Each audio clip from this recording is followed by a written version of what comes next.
વડોદરા શહેર ગણેશ ઉત્સવ બાબતે વડોદરા ગણેશ ઉત્સવ સમિતિ દ્વારા વડોદરા પોલીસ કમિશનરને આવેદનપત્ર આપી રજૂઆત કરવામાં આવી હતી। તેઓની રજૂઆતનો સુખદ અંત આવ્યો છે। ગણેશ મંડળોની જીત થઈ છે।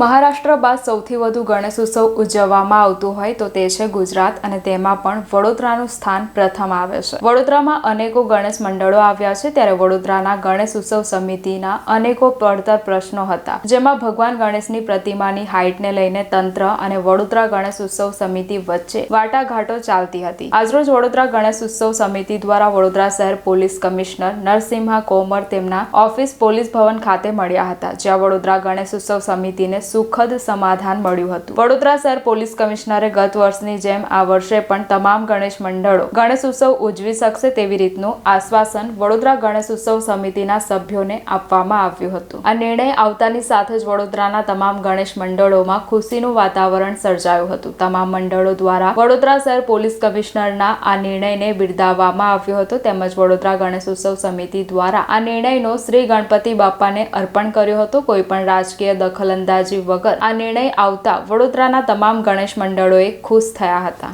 આજરોજ વડોદરા ગણેશોત્સવ સમિતિ પોલીસ કમિશનર શ્રી પાસે આવેદનપત્ર આપવા માટે આવેલ હતી અને સાથે એમની સાથે ચર્ચા કરવા માટે કે આ ગણેશોત્સવ લોકોની આસ્થા, લોકોની શ્રદ્ધા સાથે જોડાયેલો પ્રશ્ન છે। અમે આપશ્રીને નમ્ર વિનંતી કરીએ છીએ કે અમને આ ગણેશોત્સવની પરવાનગી આપવાની અંદર આવે। ત્યારે પોલીસ કમિશનર શ્રી ખૂબ જ સંવેદનશીલ વ્યક્તિ છે અને વડોદરા માટે, સંસ્કારી નગરી માટે સારા કાર્યો કરવા માટે જ્યારે આવ્યા છે ત્યારે એમને પણ જણાવ્યું કે આ ખૂબ જ આસ્થા સાથે જોડાયેલો વિષય છે ગણેશોત્સવ।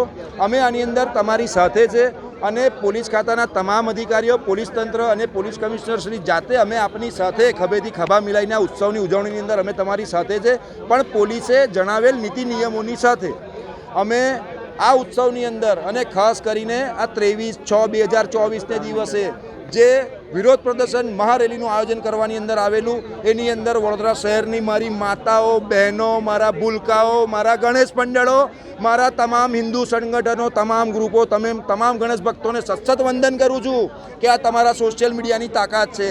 જોઈ લીધું ને કે જ્યારે હિન્દુ એકત્ર થાય ને એક અવાજે અવાજ કરે ત્યારે શું પરિણામ આવે છે।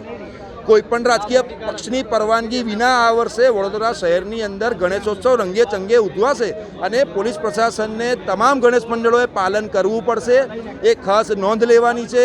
વડોદરા શહેરના તમામ ગણેશ મંડળોને અમે લોકો અપીલ કરીએ છીએ કે પોલીસ ખાતા દ્વારા જે નીતિ નિયમો જણાવવામાં આવ્યા છે એમનો કડકમાં કડકપણે આપણે પાલન કરવાનો છે। આજે અમે પોલીસ ભવન ખાતે આવ્યા હતા। અમને પહેલાં 3 અમારા સમિતિમાંથી એ લોકોએ મિટિંગ કરી હતી, 3 જણને બોલાયા હતા। આ વખતે 6 જણ 5 જણને અંદર જવાની પરવાનગી આપી છે। પહેલાં અમે પોલીસ કમિશનર સાહેબને જય ગણેશ સાથે જણાવીએ છીએ કે અમને સારો રિસ્પોન્સ આવ્યો અને એમને કીધું કે ભાઈ દર વર્ષની માફક આ ગણપતિનો તહેવાર સારી રીતે ઉજવાય અને એ રીતે અમે પોલીસવાળાને બી કહીશું, તમે પોલીસવાળાને મદદરૂપ થજો, એકબીજાને સાથ સહકારથી કામ થાય છે। તમે બી કીધું છે કે ભાઈ દર વર્ષે અમે જે રીતે ઉજવીએ છીએ શાંતિથી સારી રીતે, એ તમે પોલીસવાળાના સાથ સહકારથી ઉજવીશું અને કોઈ તકલીફ પડવા નહીં દઈએ। એમને તકલીફ પડે કે અમે કોઈ તકલીફ પડે એવું કામ કરીએ નહીં, આવી બાહેધરી આપી।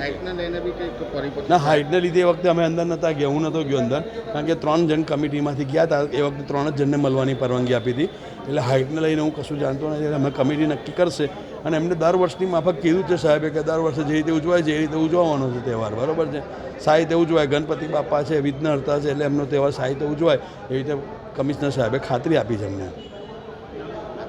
નૈલેશ બ્રહ્મભટ્ટ।